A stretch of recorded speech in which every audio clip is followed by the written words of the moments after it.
Sarah May. How Randy. are you? I'm fantastic. Are you How are complicated? Yes. I think I'm going to have t-shirts made that say complicated. Well, you should. I mean, you got I'm the podcast, you got the book, Complicated Heart. Mm-hmm. So complication is a thing that you address. Yes. So, okay, so let's talk about the book a little bit. Okay. Go back a little bit to your painful, complicated childhood. Sure. Well, interestingly, first of all, I'll just say this real quick, is that the title, The Complicated Heart, that was the immediate phrase that popped into my brain after my mom passed away, actually, because I found all of her journals, and it was this woman writing as though she loved the Lord and just such a different person on paper than she was in real life. I do think she loved the Lord, but she was this alcoholic, very unkind woman who you wouldn't think maybe loved the Lord. And I just thought, but like she was so lonely and so heartbroken in so many areas. And I just thought, oh my word. You never saw that side of her. Not like I did in her journals. And I just thought, what a complicated heart. And I remember, it reminded me of Brendan Manning a little bit, you know, his story.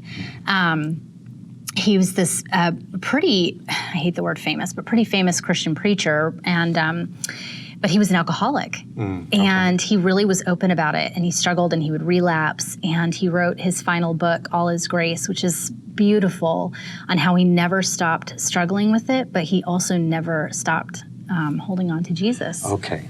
I think you're touching on something that is big. Yeah, yes. In that I know a lot of people who they say they love Jesus, and we perfect people in the church like to say, obviously you don't because of the way you act or the things you struggle with or the attitudes that we see sometimes. Yeah. But I think maybe you're right.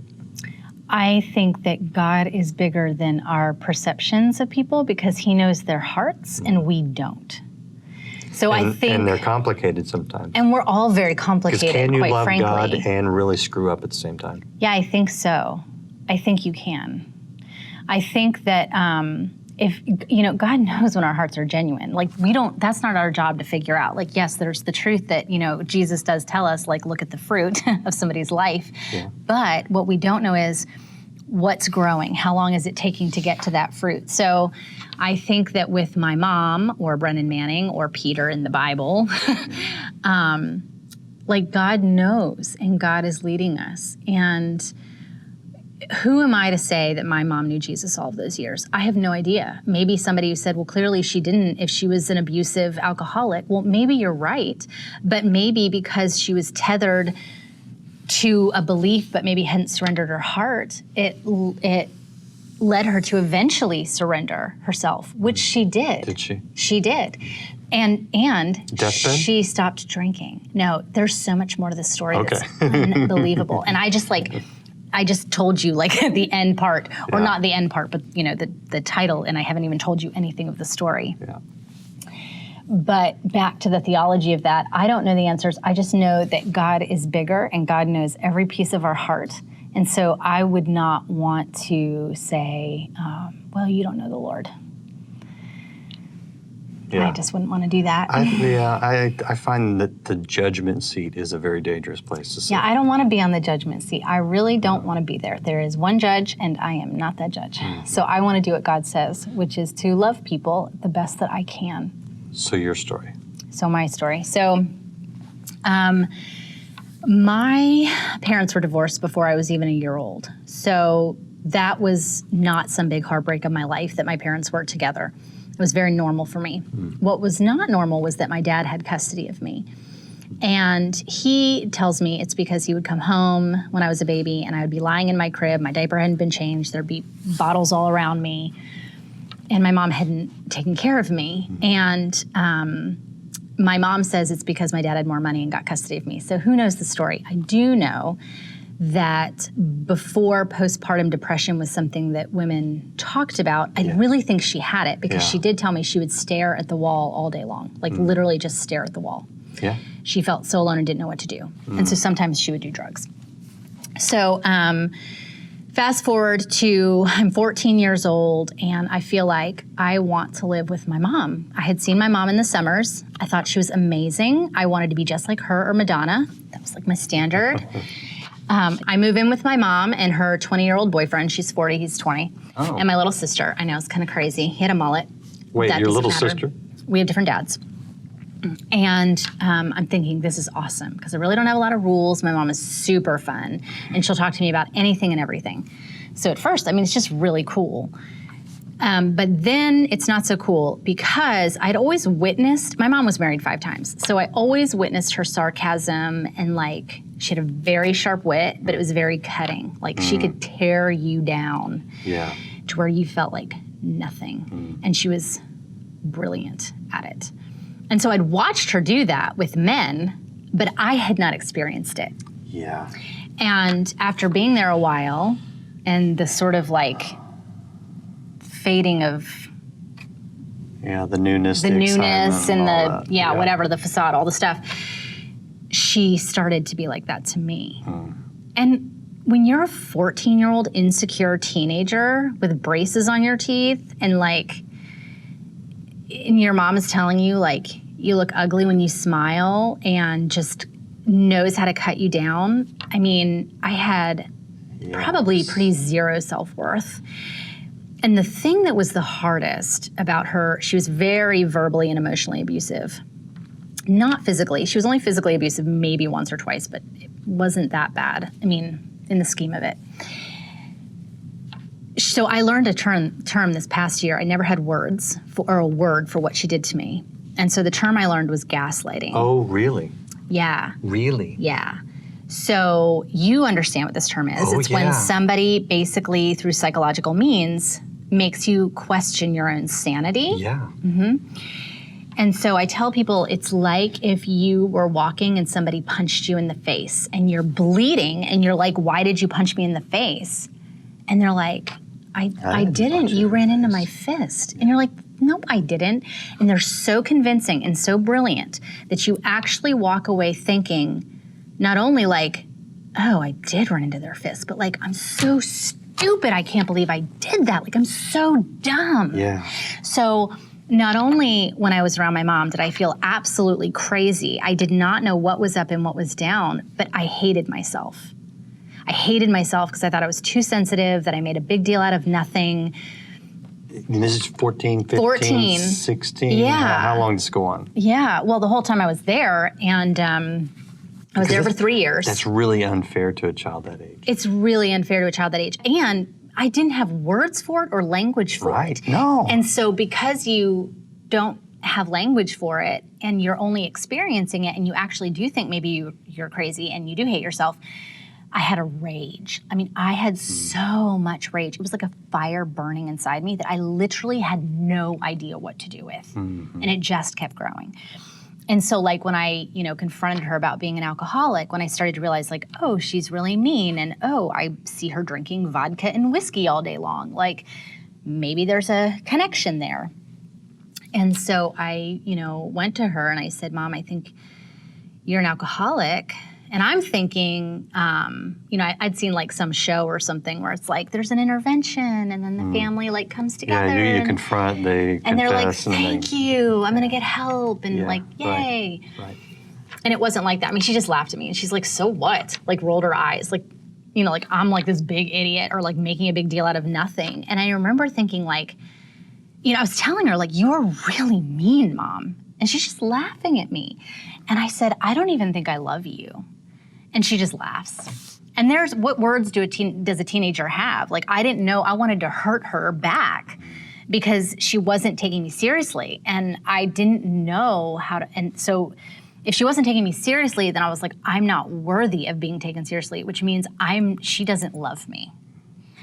And so I remember I was taking a bath not long after that, and I wondered if you could kill yourself with like a cheap pink daisy razor. That's the razor I had on the side of the tub. Right. And I didn't want to die. I mean, I was definitely like really angry and really sad and hated my life at the moment, but I didn't want to die. I just wanted her to care. So I had this sort of, fantasy that she would, if she found me dead, then maybe that would make her care. And so I yelled out to her. I could hear her making her drink. And that rage was burning. And just in an irrational moment, I yell out, maybe I'll kill myself. And she said, go ahead, I dare you. And that was the moment that I was like, oh, she wouldn't care if I died. Like, she wouldn't care. So it's not worth it. So I just cried instead. And that was when I kind of determined, like, well, this is life. And that's when I started to hate her. Like, just, it's so bizarre when it's somebody that you live with and somebody you do love because they're your mother. But like, so I had this hate relation, like I hated her, but at the same time I still kept trying to get close, like maybe she'll love me, maybe if I explain myself better. And then she would do the thing that she would do so well and cut me down, all these, and then I'd hate her again. So it was like this whiplash. Vicious cycle. And the only time that she was like tender with me was when her boyfriend would get out of control. So like one time I was at the skating rink and I had to go home early because he had torn up our whole house, like literally like destroyed our house, like turned over furniture, the whole thing. And when my mom would get scared, she would become like a little girl. And that's when I became like the protector, the mother. So I would sit next to her and I would like rub her hair and I would tell her everything was gonna be okay. And like that's the only time she was tender because she was so sensitive and she was so scared. And so that was our relationship. But I never had anybody to mother me. Well, yeah. But I had to be that for her. Yeah, and that's unfair at that age. Right? So I'm telling you all the crappy things. But after telling me that your mother loved Jesus. Yeah, but God did all these incredible things. So this is a heavy and a hard story, and I want people to know, like, when you do read it and you are absorbing the details and the information of it, because there's more to the story, right. It is hard. But just know that there is redemption, because wherever there is darkness, God is always coming to fight for us and to rescue us and to bring light. Sometimes we just don't know it. But he was with me in the pit, and I just didn't know it. And he would let me know in certain ways, but I just didn't know who he was. So God was wooing me. He never wasn't coming after me. He was always coming after me. And he comes after all of us. We just, at some point, have to recognize it and bend a knee. That's what Scripture tells us. Right. And so to add to the mess, I'm 14. I have no idea. I have no moral compass. So I get a boyfriend. Of course, we start having sex because I don't know any different. I've never heard that people wait till marriage. Literally never heard that in my life. Wow. So in my mind, like, that's what you're supposed to do in a relationship. I didn't know any different. I had no idea. So, you know, life is what it is. I feel stuck there. I end up pregnant at 16.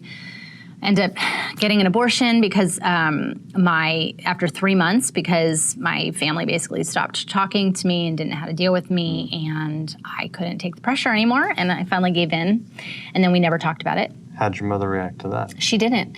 She literally, I remember telling her, and she checked out completely. There's no other way to say it. She got this like blank face and then never said anything. Wow. And now I know it's because she'd had 2 abortions that greatly impacted her, that she never had faced and dealt with. Oh, wow. And so I think she just didn't know what to do or how to deal with it. No, she was in a sense a child in those moments when she was so afraid, like I said. And so she just wouldn't do anything. And so I had gone back to Pennsylvania for the summer because it was summer and I would go back with my dad. And it was my grandmother, who I was so close to, who was the one who was like, I'll have it taken care of. And when I told her I wanted to keep the baby, she stopped talking to me. And so again, after so many months of this, I was like, I can't handle this anymore. And so finally I was like, I'll just have the abortion. And so I can remember the night before going in to the hospital, just holding my belly and crying and asking the baby to forgive me. And the doctor was a friend of my grandmother's, and he said I'd be too fidgety to be in a clinic. And so he took me to a hospital where I could be put under completely. And I had a prominent family, and so they changed my name. So I went and got the medical records later. And it's a different name and everything. My social security number, but different name. So I did not have the abortion that day. Sandy Charles had the abortion that day. Wow. I know, it's crazy. Wow. And then I couldn't go back home because my stepmom hated me after I did that. And so I moved in with my grandmother, the one who wouldn't talk to me before, but now was serving me toast with a smile, and we never talked about it. So I had to learn how to not talk about these things. So that's kind of how I dealt with the pain and the rage. I didn't. I became numb to everything. How does any of this reconcile to the point where you're now doing a podcast, you've written a book, you seem to be on the right side of redemption? Yes, redemption, that's the word. Road to healing? No, absolutely. Or all that. Oh my gosh, because of God, because I came to know the Lord. He kept wooing me. I have no date that I became a Christian, so that's complicated, right, maybe? No. He kept wooing me, and I remember I finally moved back in with my dad. I wanted to be done with Georgia, done with the trailer, done with the boyfriend, done with the whole thing. And what's better than a trailer in Georgia? I'm sorry, my twisted mind. I literally got a trailer with my boyfriend when I was like 17, because it was like $150 a month. And so I got this place for him to live because he couldn't be at home because of his own messed up situation. So I would spend time there, spend time at my mom's, and his sister was like running a prostitution ring out of our trailer during the day. Oh my gosh. So it was just trashy. I'm sorry. No, it was so trashy. I hated this trashy life of mine. And finally I was like, I'm done. I moved back to Pennsylvania. I just want to start fresh. I don't want to be the pregnant girl, the girl with the mom who's an alcoholic, the trailer girl. I just want to start fresh. And I had the privilege to do so because I had a dad who lived in Pennsylvania who I could go back to. Right. Whereas my sister didn't, and I'll never forget. How was he? My dad is wonderful. This is all very difficult for him, but he was a great dad for what he knew to do. And he truly hung the moon in my world, and he still does. I love my dad so much. He's a really good dad. So I had a good dad, praise God. My sister did not, and I'll never forget her telling me later when we grew up, she always felt like I abandoned her. She's like, you could leave. And I couldn't. And she goes, and when you left, it all fell on me and it got worse. So it was really terrible. So I got to move out, so in 11th grade, moved with my dad. I started going to Young Life because that's what all the popular kids did. So of course I'm starting to hear about Jesus finally, like, who's this Jesus, God, man, person? Like, what is this? What is this gospel thing, you know?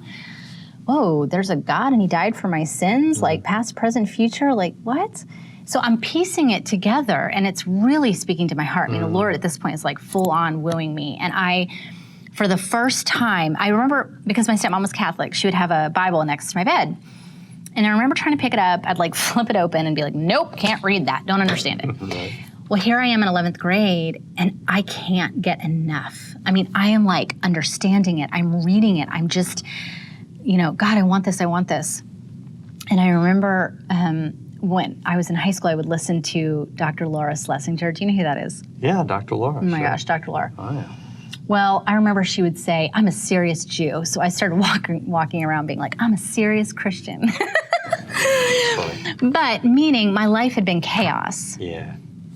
And I wanted to be like, Miss Christian, do all the right things. And then my freshman year of college, I got involved with the Navigators Ministry, and I went on a retreat. And this is when Jesus pierced my heart. He's the speaker, and he says, if Jesus walked in the room right now, what would you do? And I was like, duh, I would hide.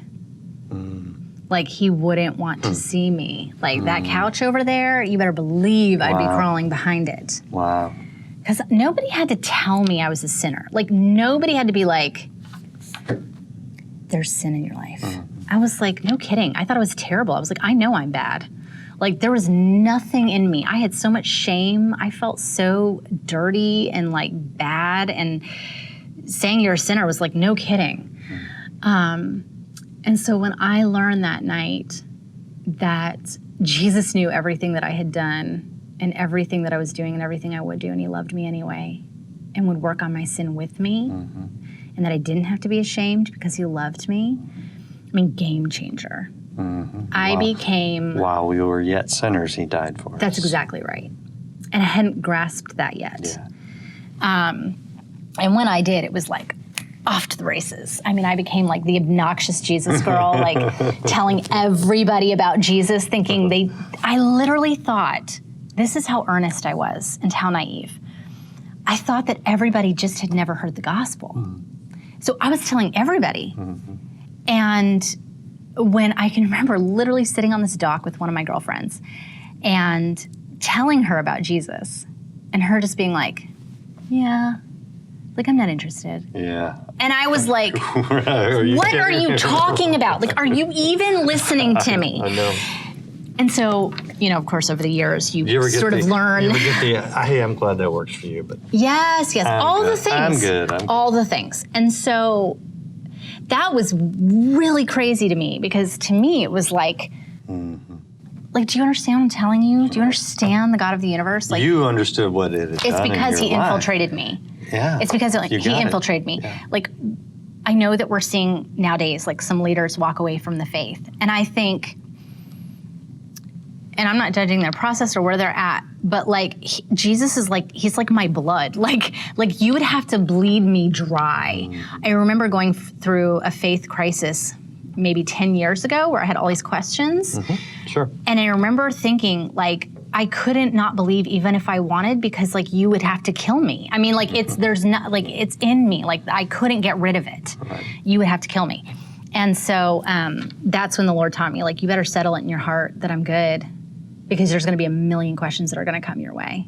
And you know what? If you at least can hang on to the reality, not just the faith or the idea, but the truth that God is good, you can pretty much get through anything. That's exactly right. And that's exactly right. And he wasn't, and here I was all like, he's like, you better believe this. Okay, that's not the Lord. No, that wasn't it. Kindness leads to repentance. But I knew that he was saying, like, you're going to have to make a decision. Like, do you think I'm good or not? Because if you think I'm good, then settle it now. And then everything that comes, you're going to have to filter it through, like, Lord, I don't understand this, but I know you're good. And I knew I was surrendering all of my heart to the Lord. And in doing that, and because I'm very tenderhearted, I knew that God was calling me through the scriptures and through the Holy Spirit to love and forgive my mom. And I was like, I can't. I hate her. Like, I don't want to do it. But I knew I had to, because I had chosen Christ. And when you choose Christ, then you don't get to choose where he leads you. So obviously it's, well, God, you're going to have to show me how to do this. And he does in his kindness. And so once I knew that, like, I was going to choose to stay in relationship with her and forgive her, I knew that I would need a lot of help, because I like I said, I didn't know what was up and what was down. I didn't know the truth. I still had rage and confusing emotions. I was very emotionally out of control. And then I realized that under all the rage was deep sadness, because I just wanted a mom. Sure. Here I am. I'm a junior in college at this point, and I see my friends have their moms, and they watch movies with their moms, and they talk to their moms about boys, and they can sit next to the couch on the couch with their mom, and their moms will hug them. And I remember trying to get close to my mom, and she would push me away and say, "What, are you a lesbian?" Like, that's what she would say. And so it was very confusing. And my daughter heart was so sad. And so I went to another counselor who the Lord led me to. He would bring these things up.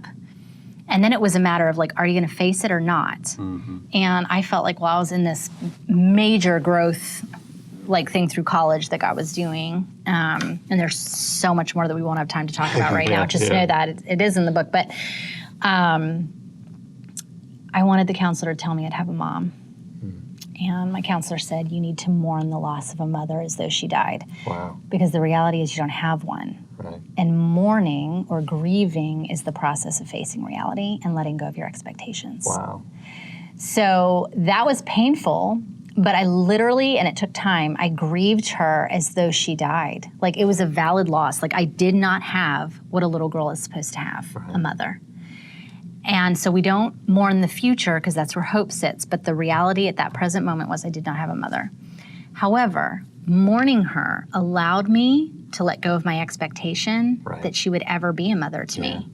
And when I did that, then I could just see her as a human made in the image of God that God was asking me to love. And that made it easier because I did not expect anything from her. I didn't expect kindness. I didn't expect mothering, nothing. And so I just decided, like, I'm going to love her as though she's a person that God has brought in my life. And that's what I did. So fast forward for I know, we got to really fast forward now. Let's skip a few chapters. We're going to skip all the way, and I'm going to tell you a really cool thing. So I'm choosing to stay in a relationship with her. It's difficult, but I'm doing it.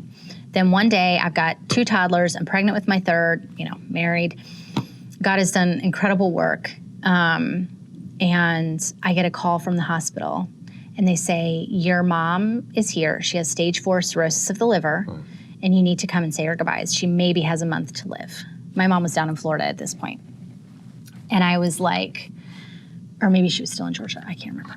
And I was like, can I talk to her? And they were like, yeah. So they put my mom on the phone. And I was like, Mom, what happened? Because at this point, we have a relationship. So it's not like I see her. I don't even think she'd seen my kids at this point, like pictures, but we can talk on the phone. And she said, God told me to stop drinking. And I was like, what? And she said, I was making my morning vodka, like I've done every morning. My mom was a sun-up, sundown, hard-drinking alcoholic for 20 years. Wow. I was making my morning vodka, and she said, I heard a voice say, put that down, you don't even want it. And she said, I poured the drink down the drain. And she goes, I really think had I not done that, I would have dropped dead right then. The problem is when you've been an alcoholic for 20 years, you can't just stop drinking because your body goes into detox. But she did it on her own because she obeyed this voice. And so she went through 2 days of like detoxing on her own. So she said she would like hallucinate. She'd see like rain in her hallway, like people laughing at her out the window. I mean, just hallucinations. Wow. And then she finally passes out and somebody finds her and takes her to the hospital. And that's when she finds out, here she obeys, she stops drinking, and now she has like a month to live. And I'm like, what is happening? Like on one hand, you're like, thank you. And then on the other hand, you're like, but you're about to die. And so I went down there to help her get her affairs in order. I wasn't super emotional about it. I mean, I was like really shocked that she said she was going to stop drinking. But as far as like an emotional attachment, like to her dying, I was just kind of like, okay, I'll go down, I'll get her affairs in order, whatever. Yeah. I mean, it probably would have been sad, but I wasn't like bawling my eyes out or something. So I go down there, I help her out. I leave, another month goes by, I go back down to help her out. Go back. My husband and I had just bought a house, and we had a basement with a big room that I was going to use for a homeschool room. And I kept feeling like the Holy Spirit was like, she shouldn't die alone. And I was like, no. And I said to my husband, I think my mom should move in with us because I don't think she should die alone. What did he say? He was like, do you know what you're asking? Yeah. And I was like, yeah. Wow. And so he said, okay. And, we think, she's going to die quickly. So she moves into my home, into my basement, and she has hospice nurse who comes to her every day to take care of her. And a month goes by, and then 2 months goes by, and then like a year goes by.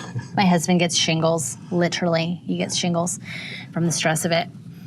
It was very difficult, but... This is like tragic comedy. It is tragic comedy because she just didn't die. And like... I'm laughing because I swear my mom has had 9 lives. Anyway, but we had this sweet time to get to know each other with her being sober. So she wasn't great. She still had a rough personality, 0 edit. I mean, she literally said anything that would come out of her. I mean, anything came out of her mouth. But we still were able to get to know each other on a different level. And so it was still very difficult, but it was providential. Well, then she starts acting really weird, and I call her hospice nurse, and she's like, okay, I think this is it. Like, your mom's going to die. So we take her into the actual hospice care, which when you go into hospice, you don't come out of hospice. Right. And, she's not talking. She's just sleeping.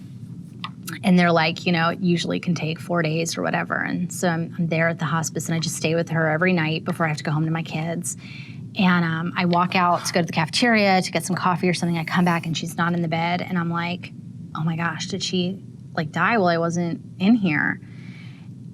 And then I look over and I see the porch door open, and she's out there sitting in a chair smoking a cigarette. They release her. She moves back in with us. Oh my gosh. The story never ends. Oh my word. Finally, another half year goes by, and hospice is like, we're releasing you. You're not gonna die. And I was like, oh my gosh. We went to her doctor's appointment. The doctor's like, yeah, you're doing great. Just keep taking your medicine. And my husband's like, wait a minute. She's fine. And he's like, oh yeah, as long as she takes her medicine. And he's like, out of here. So we're like, Mom, you gotta go. We love you. Yeah. We were prepared to do this, And but we're gonna celebrate your recovery. But you gotta go. Right, you gotta go. And so we tried to get her to move near us, but she wanted to be down in Florida with the hot sun. And so she finds a way. She always finds a way. She ends up moving to Florida. She lives 9 more years. Wow. Oh my word. So anyway, a year before she died, my husband was like, you haven't seen your mom in a while. You should probably go visit. And I was like, my mom is going to be one of those people who can smoke until she's 115 and be alive. And he's like, I just think you should visit. So I go visit. It's in May, and I'm staying with her, and things are good. She's reading her Bible. She has a little Bible study she goes to. She still has her, roughness. But she loves the Lord. Mm-hmm. And there's nothing tied up with a pretty bow. She was difficult. And one night she said something that just got me. And I'd been so good for years about not letting her get to me. And I was like, stop. And she said, I'm so sorry. Now, she had never apologized to me. Even after becoming sober, she still, I think she was a narcissist. If she ever said sorry, it was I'm sorry, you're so sensitive. Even when, she just never, ever took responsibility. She'd always blame me. Even after she got sober, she still couldn't, she was a stubborn 2-year-old or 16-year-old. Anyway, and she said she was sorry, and I was like, what? And she said, the Lord told me that I was not a good mother to you, and I want you to know I'm sorry. And I was just like, it's like telling me there's a purple monster outside the window waving at me right now. That's how unreal it was. And so that was shocking. That was such a gift from the Lord. And then throughout the year, she said to me, I don't know what kind of relationship she had with the Lord where he spoke with her, but she was like, God said this is my last year to live. And I was like, no, it's not, Mom. And she's like, well, I really would like you to come visit me in April. And I was like, I can't. I was actually going to Thailand on behalf of stopping human trafficking. Wow. And I was like, I can't. I'm going to be gone, and I can't just leave my family right away again. And she's like, Sarah, I really need you to come in April. And I was like, Mom, I can't. And I said, let's make it for May. So we booked a hotel. She said, all I want, before I die, is I want to have a seafood feast on the beach with you. I want to see the Dolly Museum. And I was like, Dolly Parton? And she was like, no, Dolly the artist. And I was like, oh, good. Not oh, good. I'm sure the Dolly Parton Museum is fabulous. But anyway. And that's all I want to do with you. So we booked it. We booked everything. I get home from Thailand. I sleep for 5 days because of jet lag and all of that. And then I get a call from the hospital again, and they're like, your mom's here. Do you want us to resuscitate? And I was like, what are you talking about? And I was like, I've been here before. I've done this. She's going to be fine. They're like, no, you need to come now. I literally got a flight out the next day. And by the time I got there, she couldn't even respond to me. And I'm going to stop the story there because there's so many things that the Lord did even at the end of her life. What's your bottom line? What do you take away Here's the from bottom all line. this? Here's the bottom line. There's 3 things that you can relate with this story. Either you relate with me in that you have had either a really crummy upbringing or dysfunctional family, or you have a very difficult relationship with somebody that you're not sure what to do with or how to deal with it. You relate with my mom, who had escaped into alcohol because of all the pain in her life, which I outline in the book. Another incredible thing in the book is that her journals are in there, so you can see her perspective. You actually put it in there. Yes. So at the end of each chapter, you're reading her perspective of what was happening. It's incredible. Wow. It's incredible. It's like tracing a life to see why would somebody turn into an alcoholic? What kind of wounds did you experience? And they're not excuses, but they're explanations. Or you're somebody who's had a really good life. Praise God. And maybe you're even in a Christian family, but maybe you need to know that God is bigger than what you think. and that he even does love the complicated hearts when things seem crazy and confusing, and that this is why God tells us to love people, because you have no idea what's going on in their life. One of my mom's journals said, she was at work and she's like, I just don't understand why people don't talk to me or want to be my friend. Like, I try to be nice to everybody. And I'm thinking, probably because you reeked of alcohol, we're telling dirty jokes, and we're cutting everybody down with your sarcasm. But she didn't even acknowledge her drinking in any of her journals till the very end. Like so disconnected. And all throughout her journals, I learned how lonely she was, how she never had the love of her father. Her father was abusive to her, like all of these things. Plus, she was accused of sexually abusing my sister and I when we were little, which wasn't true, but she still had to like go through that process. I mean, it's in the book. I just want people to know that in all of these things and wherever you find yourself, whether you are that mom who's done those terrible things and you have a difficult relationship with your child, whether you relate with me, whether you have a great life and you just need to know how to love people who don't, or who are doing things that you think like, why are they doing that? Right. There is hope for all of us. Like, there is hope for the dark, and God answers impossible prayers, even if they're not your circumstance, what he can do inside of us. And the biggest thing I would say to people is that dysfunction does not have to be your legacy. It doesn't matter if you were born into it, created into it, married into it, or created it yourself, whatever. It does not have to be your destiny or your identity. There's always victory available. Yeah, no, that's good. What's the website for the book? TheComplicatedHeart.com. There you go. And the podcast? TheComplicatedHeartPodcast.com. Or just Google The Complicated Heart Podcast. It's on Apple, That's the simplest thing It's that so you covered simple. So true. Thank you for coming by. Thank you for sharing. Thank you for having me and letting me talk a lot. Yeah, no, it's great. So I'll just have everybody check out the website and Please the podcast. do. ComplicatedHeart.com. Yes, thank you.